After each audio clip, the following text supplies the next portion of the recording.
పొలం గట్టు దుమ్ములోన పోట్ల గిత్త దూకినట్టు పొలేరమ్మ జాతరలో పోతరాజు ఊగినట్టు। দক্ষিণী চলচ্চিত্রের সুপারস্টার তিনি।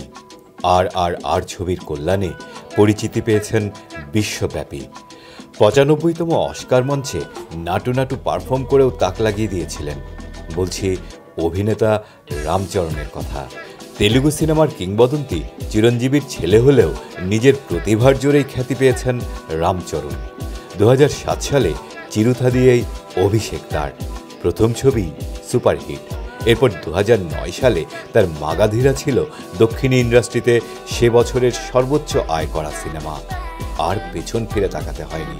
গত ১৮ বছরে একের পর এক হিট সিনেমায় অভিনয় করে হয়ে উঠেছেন শীর্ষ দক্ষিণী অভিনেতাদের একজন। অবশ্য তিনি কেবল আর দক্ষিণী তারকা নন, আর এর কল্যাণে ভারত তো বটেই, রামচরণের পরিচিতি ছড়িয়ে পড়েছে বিশ্বজুড়েই। ২৭ মার্চ এ অভিনেতার জন্মদিন। ১৯৮৫ সালের এই দিনে তামিলনাড়ুর রাজধানী চেন্নাইয়ে জন্ম হয় রামচরণের। তার বাবাও দক্ষিণের মেগাস্টার চিরঞ্জীবী। শুধু তাই নয়, রামচরণের দাদুও ছিলেন দক্ষিণ ইন্ডাস্ট্রির বেশ জনপ্রিয় অভিনেতা আল্লু রাম লিঙ্গায়া, যিনি পেশায় চিকিৎসক হলেও ছিলেন কৌতুক অভিনেতা। অভিনয় করেছেন ১,০০০-এরও বেশি ছবিতে। সম্পর্কের দিক থেকে দক্ষিণের আরেক মেগাস্টার পবন কল্যাণ তার চাচা এবং পুষ্পাখ্যাত আল্লু অর্জুন তার চাচাতো ভাই।